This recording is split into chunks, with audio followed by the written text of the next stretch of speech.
France में Rafale लड़ाका तैयारों के आपस में टकराने से पायलट्स हलाक हो गए। तैयारे मामूल की परवाज के दौरान फिजा में टकराकर तबाह हुए। जरा के मुताबिक फ्रांस में 2 लड़ाका तरबियती तैयारे आपस में टकरा गए। राफेल लड़ाका तैयारा मामूल की परवाज के दौरान फिजा में टकराकर तबाह हुए।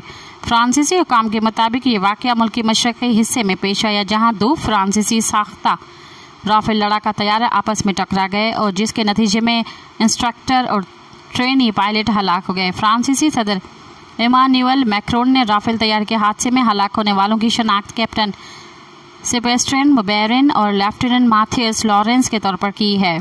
फ्रांसीसी मीडिया के मुताबिक हादसे के नतीजे में 2 फौजी पायलट हलाक हुए जबकि 1 जिंदा बच गया।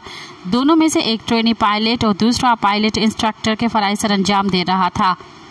फ्रांस के वजीर दिफा सेबेस्टियन लेकर्नो ने सोशल मीडिया अकाउंट एक्स पर खबर की तफसीलात शेयर करते हुए बताया कि ये तैयारे शुमाल मशरकी फ्रांस के शहर कोलंबो लेस बेल्स में सेंट डिजियर फौजी तनसीब पर तैनात थे और ये हादसा पेश आया।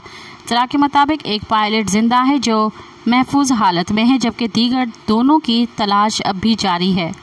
मज़ीद ख़बरन ऐं तफ़सीलात लाइ विज़िट कयो असांजी वेबसाइट www.awamiNewsHD.com ऐं ॾिसंदा रहो अवामी न्यूज़ HD।